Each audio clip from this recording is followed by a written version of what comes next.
سینہ کو بھی کر رہے ہیں. یہ میں سنیوں سے پوچھتا ہوں کہ شیعہ کیوں سینہ کو بھی کر رہے ہیں. میرے آفس میں وہ 5-6 سنی اکٹھے ہو کے آ گئے, تو میں نہیں جانتا تھا کہ یہ میرے لیکچرز دیکھتے ہیں. کچھ اہل حدیث تھے, کچھ دیوبندی تھے, کچھ بریلوی تھے. وہ دوسرے آفس سے آئے کہ جی انجینئر صاحب کے ساتھ چائے پی لیں. تو انہوں نے مجھ سے یہی سوال کیا کہ یہ شیعہ کیوں پیٹ رہے ہیں اور کس کو پیٹ رہے ہیں. میں تو انہوں پیٹ رہے ہیں. اچھا, ان سب نے نا ایک کہکا بلند کیا. وہ کہکا اس لیے بلند کیا کہ ان کو بات سمجھ آ گئی کہ میں کیا کہہ رہا ہوں. وہ کہنے لگے انجینئر صاحب ہم آپ کی ویڈیوز دیکھتے ہیں, ہمیں پتہ ہے. میرے بھائی, جب آپ صلی اللہ علیہ وآلہ وسلم کی وفات کے بعد حضرت حسن کو زہر دے دیا گیا, سیدنا حسین کو ان کے گھر والوں سمیت شہید کر دیا گیا, مولا علی تینوں خلفاء کے ساتھ وزیر کی حیثیت سے رہے, جب حضرت علی کی باری آئی تو لوگ تلواریں اٹھا کے ان کے اوپر چڑھ دوڑے. جب آپ اہل بیت کے ساتھ کنٹینیوس یہ معاملہ, اور پھر صلح حسن کے بعد سے لے کے 60 سال تک ممبروں پہ سب و شتم حضرت علی پہ ہوتا رہا, تو سر اس کا ریونج بھی تو سامنے آئے گا نا. ہر عمل کا ایک رد عمل ہوتا ہے. تو یہ کہنا جی وہ یزید پیٹا تھا, اس نے کالے کپڑے پہن لیے تھے, یہ تو انہوں نے آل امیہ کی بدماشیوں کو چھپانے کے لیے یہ چیزیں گھڑی ہیں. شیعہ جو پیٹ رہے ہیں, ہمارے نزدیک تو ماتم کرنا حرام ہے. میرا تو کلپ ہے ماتم کے اوپر, میں نے تقریباً 1 ملین کے قریب لوگ دیکھ چکے ہیں ماتم کے حق میں 3 دلائل اور ان کا جواب. لیکن اس کی ریالٹی کو بھی دیکھیں. جس طرح آج آپ دیکھ رہے ہیں سیاسی لیڈروں کے گھروں کے باہر بھی تو لوگ ماتم کر رہے ہیں. ان کو سیدہ زینب نے بدوا دی ہوئی ہے. وہ پیٹ رہے ہیں کہ ہم پوری زندگی آپ کی پارٹی کے ساتھ اٹیچ رہے ہیں, اب لوٹے آگے آپ نے ٹکٹ لوٹوں کو دے دیا ہے, تو وہ ہم کہیں گے نا ان لیڈروں کو ہی پیٹ رہے ہیں. ٹھیک ہے نا. تو اے شیعہ بھی جناب تو پیٹ رہے ہیں کہ تسی جناب اہل بیت نے جو کچھ کیتا ہے. ٹھیک ہوگا جی, بس اس کو اسی پہ رہنے دیں. اس امت کا بدبخت ترین انسان جس نے میرے نبی کے نواسے کی وہ گردن کاٹی جس پر میرے نبی کے بوسے تھے, گردن کاٹ کے سر اوپر چڑھا دیا. پھر خیموں کی طرف بڑھے تو اللہ کو زندگی مقصود تھی, آل رسول کی نسل چلنی تھی. تو علی ابن الحسین بیمار تھے, ایمن جن کو زین العابدین, ابھی میں نے ان کا قصہ سنایا, اس پر شمر کی تلوار رک گئی کہ چلو بیمار ہے چھوڑ دیا جائے, بیمار ہے چھوڑ دیا جائے. تو خواتین, بچے, حضرت علی کی بیٹیاں فاطمہ بنت علی, زینب بنت علی, حضرت حسین کی بیٹی سکینہ بنت حسین, اور آپ کی بیگم رباب, آپ کو بیویوں میں سب سے محبوب بیوی تھی رباب. آپ فرمایا کرتے تھے جب رباب میکے چلی جاتی ہے تو میری تو نیند ہی اڑ جاتی ہے, اتنا ان سے پیار تھا. وہ بھی ساتھ تھی. ان سب کو ان کے کانوں کی بالیاں کھینچ کے اتار دی. پھر ابن سعد نے کہا 10 گھوڑ سوار آؤ. حسین کے جسم پہ گھوڑے دوڑا دی, ادھر سے ادھر سے ادھر سے. جب قافلے کو گھسیٹ کے باہر لائے, لے جانے لگے تو حضرت زینب نے دیکھا 72 سر نیزوں پہ چڑھے ہوئے تھے. سب سے معصوم سر عبداللہ بن حسین, وہ بھی نیزے پہ چڑھا ہوا تھا.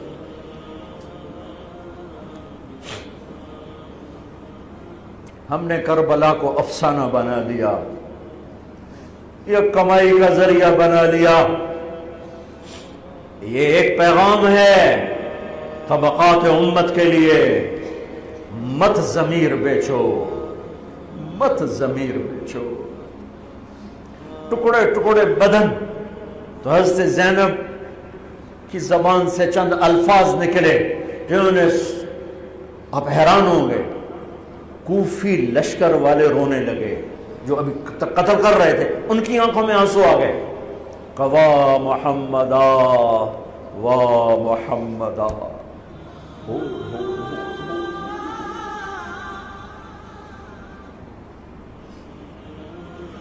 اے محمد مصطفیٰ, اے محمد مصطفیٰ, هذا حسین بالعراء مزمل الدماء مقطع الاعضاء.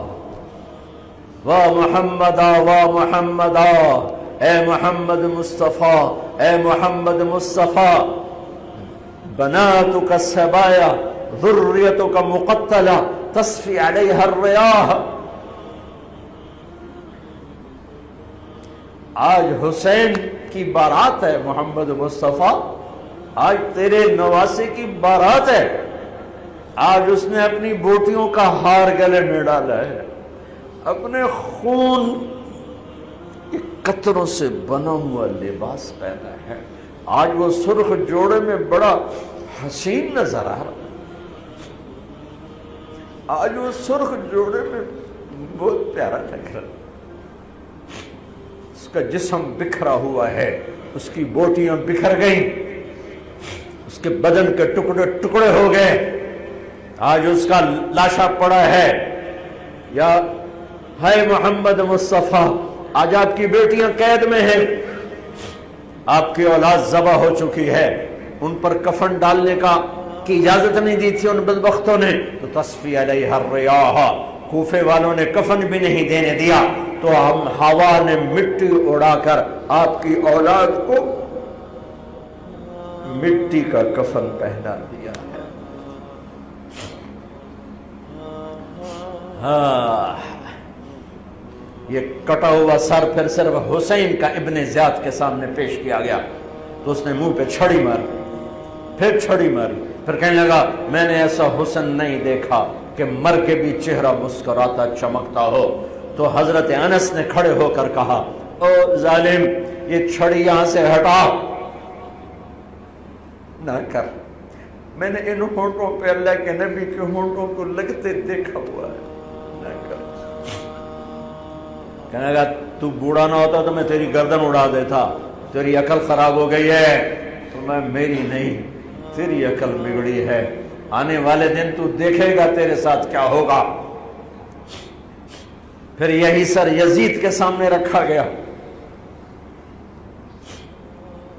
اس نے منہ پہ چھڑی ماری، تو زید ابن ارقم کھڑے ہو گئے، کہنے گے نہ کر، میں نے ان ہونٹوں پہ نبی کے ہونٹوں کو لگتے دیکھا ہوا۔ میرے بھائیو، نماز کا وقت قریب ہو گیا، بلکہ میں نے زیادہ وقت لے لیا ہے، میں کسی کی تفصیل تو زندگی بھر کبھی نہیں سنا سکا، اشارے کر دیتا ہوں، پڑھو اس کو، پڑھو، خود پڑھو، پیغام لو، پیغام لو۔ کل جو شب عاشور کی رات تھی وہ شہیدوں کی رات تھی، آج کی رات غریبوں کی رات ہے۔ کل بہن کے پاس بھائی موجود تھا، بیٹی کے پاس بابا موجود تھا، آج کی رات یتیموں کی رات ہے۔ آپ تصور فرمائیے گا، اگر ایک جنازہ کسی گھر میں ہو جاتا ہے اور غسل و کفن اور تدفین کے مراحل سے گزر کر جب ورثہ پہنچتے ہیں واپس، تو کم سے کم 25-30 ورثہ ہوتے ہیں، 50-60 مل کر ایک جنازہ دفناتے ہیں، اور آ کے شام میں رات میں خستہ ہو چکے ہوتے ہیں۔ اس حسین نے ایک دن میں 72 اٹھائے لاشیں، اور 2 لاشیں ایسے تھے کہ جو اٹھائے نہیں جا سکے۔ ایک فرات کے قریب عباس کا لاشا، کیونکہ مولا سے کہہ دیا کہ مولا میں سکینہ سے پانی کا کہہ کر آیا تھا، اب میرا لاشا یہیں چھوڑ دیجیے گا، اب خیمے میں بغیر پانی کے جانا نہیں چاہتا۔ اور دوسرا خود حسین کا لاشا، عباس کا لاشا اس لیے کہ وصیت کر دی، حسین کا لاشا اس لیے کہ کوئی لانے والا ہی نہیں بچا تھا، تو پھر کون لے کر آتا حسین کا لاشا؟ لہٰذا حسین شہیدوں کے لاشیں خیموں میں لے آئے، حسین کے لاشے کے لیے سکینہ خود گئی مقتل میں، اور وہ ہے شام غریبہ۔ زینب سلام اللہ علیہ بھی گئی، انت اخل حسین، کیا تو ہی حسین ہے؟ اور سکینہ نے جا کے جو فریاد کی کہ من الذی قطع وریدک، خدا کسی بیٹی پر یہ وقت نہ دکھائے کہ اسے باپ کو یہ کہنا پڑے کہ بابا آپ کی شہ رگ کو کس نے کاٹا ہے۔ خدا کسی بیٹی کو یہ وقت نہ دکھائے کہ اسے باپ کو یہ کہنا پڑے کہ بابا آپ کے ہاتھوں کو، آپ کے پیروں کو، گویا آپ کے لاشے کو کس نے پامال کر کے ٹکڑے ٹکڑے کر دیے۔ یہ سب شام غریبہ کہ وہ ایک ایک منزل ہے کہ یعنی ایک ایک منزل سے کلیجہ پھٹ جاتا ہے۔ اور میں اس میں صرف یہ کہنا چاہتا ہوں کہ جب وہ سکینہ امام حسین سے کلام کر رہی تھی تو معجزاتی طور پر حسین کے سر نے نوک نیزہ پر کلام کیا تھا نا، تو یہاں پر بھی معجزے سے کلام کیا تھا اپنی بیٹی سے تسلی دینے کے لیے۔ اور کیا کلام تھا وہ؟ کلام بڑا دردناک ہے۔ کہا تھا بیٹی جب کوفہ اور شام جانا نا، اور میرا کوئی محب مل جائے تو اس سے کہنا کہ جب بھی کبھی ٹھنڈا پانی مل جائے تو پانی پیتے ہوئے یاد کرنا کہ میں پیاسا مارا گیا تھا، حسین پیاسے مارے گئے. اور اس کے بعد ایک شہادت کو یاد کیا، فرمایا لیتکم فی یوم عاشورا جمیعا تنظرونی کیف استسقی لطفل فابوا ان یرحمونی. اور میرے محبوں سے کہنا کہ اے کاش تم کربلا میں ہوتے تو تم دیکھتے کہ تمہارا مولا کیسے 6 مہینے کے بچے کے لیے پانی مانگ رہا تھا اور کوئی پانی پلانے والا نہیں تھا، اور ہربلا کا تیر چلا اور بچہ حسین کے ہاتھوں میں منقلب ہو گیا. یہ سب شام غریبہ ہوتا رہا. حسین علیہ السلام کا لاشا. اچھا آخری جملہ میں کہہ دیتا ہوں، بس اس سے زیادہ تابع بیان نہیں ہے. ہم کن سنتے حسین کا لاشا پامال ہوا، لیکن اس سے زیادہ ایک اور مظلومیت ہے اس میں. شام غریبہ جنا حکم ہوا عمر سعد نے کہ لاشوں کو پامال کیا جائے. گھوڑوں کی نال بندی کی گئی تھی تاکہ لوہوں کی سموں سے کچل جائے لاشا. یعنی باقاعدہ اہتمام کیا کہ گھوڑوں کو پہنائے گئے وہ جی تاکہ صحیح سے یہ کام تاکہ لوہوں کی سمیں لگے. جب لاشیں پامال ہونے والے تھے تو حبیب ابن مظاہر جو امام حسین علیہ السلام کے دوست تھے ان کے لشکر میں، لیکن ایسا تقریباً کربلا کے ہر شہید کے ساتھ معاملہ تھا کہ اس کے قبیلے کے خاندان کے کچھ لوگ اس طرف بھی تھے. صحیح ہے. تو حبیب کا قبیلہ آ گیا، کہا دیکھو اب ہم حبیب کا لاشا نہیں پامال ہونے دیں گے. بے شک ہمارا اختلاف تھا، جو بھی ہمارے قبیلے مار دیا لاش کی برمتی نہیں ہونے دیں گے. اچھا لے گئے. عمر سعد نے کہا لے جاؤ حبیب کا لاشا لے جاؤ. ہر وہ تو تھے ہی یزید کے لشکر میں، پھر بعد میں امام حسین علیہ السلام کے لشکر میں، تو ان کے طرفدار بھی آ گئے. ہر کے طرفدار بھی آ گئے. ہم ہر کا لاشا نہیں پامال ہونے دیں گے. لے جاؤ. پامال نہیں ہوا. ایک ایک شہید کا وارث آتا گیا اور اپنے اپنے شہیدوں کے لاشوں کو لے جاتا گیا. ایک بہن در خیمہ سے دیکھ رہی تھی کہ کوئی میرے بھائی کا بھی تو وارث آئے گا نا، کوئی تو آئے گا جو آگے کہے گا کہ یہ ایک سید کا لاشا ہے، یہ ایک مظلوم کا لاشا ہے، یہ رسول کے نواسے کا لاشا ہے، یہ جگر گوشے بطول کا لاشا. کوئی تو ہوگا 30,000 کے لشکر میں جو یہ کہے گا کہ تم نے حسین کو 3 دن کا بھوکا پیاسا مار دیا، لیکن اب میں یہ نہیں برداشت کر سکتا کہ تم گھوڑوں کی ٹاپوں کو حسین کے سینے سے کچل کر پامال کر دو لاشا. میں یہ نہیں کر سکتا. ایک لاشا رہ گیا جس کا اٹھانے والا کوئی نہیں تھا. یہ غربت حسین ابن علی. اور دائیں طرف کے گھوڑے بائیں طرف دوڑ گئے، بائیں طرف کے گھوڑے دائیں طرف. شبیر تھا پامالی کی ضد پر. تو گھوڑوں کی ٹاپوں تلے حسین کا لاشا پامال ہوتا رہا. اب میں تو چشم تصور سے یہ سوچ ہی سکتا ہوں کہ شہزادی نے تو یقیناً مدینے کا رخ کر کے کہا ہوگا نا السلام علیکم یا رسول اللہ. نانا آپ کے سینے پر حسین، اپنے سینے پر آپ حسین کو سلاتے تھے، اور آج آپ کا حسین ہے اور گھوڑوں کی ٹاپوں تلے پامال ہو رہا ہے. اللہ سبحانہ و تعالیٰ سے بس یہ دعا ہے کہ اس ذکر امام حسین کے صدقے میں، ان آنسوؤں کے صدقے میں قلب رسول اللہ صلی اللہ علیہ وآلہ وسلم کو ہم سے راضی و خوشنود فرمائے، اور ہمیں سیرت و سنت امام حسین علیہ السلام پر عمل کرنے کی توفیق عنایت فرمائے. قلب حسین علیہ السلام کو ہم سے راضی و خوشنود فرمائے. اور اے پروردگار تو کوئی غم عطا نہ فرما سوائے غم امام حسین علیہ السلام کے. اور انسانیت کو آج اتنی ضرورت ہے امام حسین السلام کے پیغام کی، اتنی کبھی بھی نہیں تھی. انشاءاللہ پیغام امام حسین علیہ السلام عام ہو، حق کا پیغام. ایک یہ بھی جملہ کہنا چاہوں گا کہ ایک بچی بھی تھی جس کے دامن میں آگ لگی ہوئی تھی. اب شام غریبہ کی کتنی داستانیں پیش کرے انسان. ایک داستان اٹھاتے ہیں، دوسری داستان پہ جاتے ہیں، کہتے ہیں اس سے بڑا ظلم کیا ہوگا. اس کو ختم کرتے ہیں، دوسری طرف جاتے ہیں، کہتے ہیں اس سے بڑا ظلم کیا ہوگا. وسیم بھائی، ناظرین ہیں، کروڑوں ناظرین دیکھ رہے ہوں گے. اللہ نے آپ کو بیٹیاں عطا کی ہوں گی، انشاءاللہ سب کی بیٹیوں کو حسین کی بیٹی کے صدقے میں سلامت رکھے. 4 سال کی بچی اگر کہیں سڑک پہ مجھے باہر نظر آ جائے نا، کسی کی بھی ہو، اور وہ رو رہی ہو اکیلی، تو میں جا کے اسے پوچھوں گا ضرور، بیٹا کیا ہوا، بیٹا کیا ہو گیا، بیٹا کیا ہو گیا. میں اس کو جا کے تماچا نہیں ماروں گا.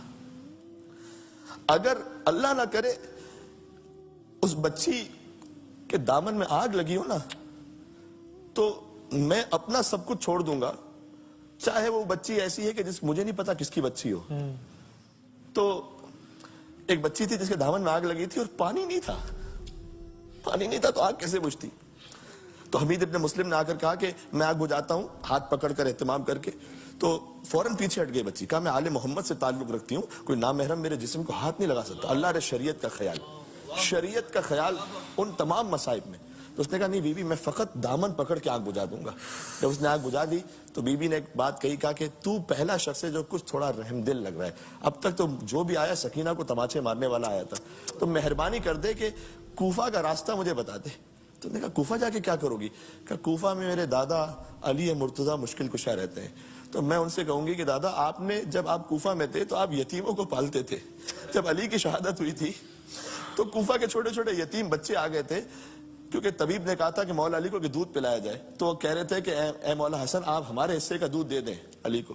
جس علی نے کوفہ میں یتیموں کو باپ بن کر پالا تھا, اس علی کی پوتی کربلا کے بیابان میں در بدر تھی. وَسَيَعْلَمُ الَّذِينَ ظَلَمُوا أَيَّ مُنْقَلَبٍ يَنْقَلِبُونَ.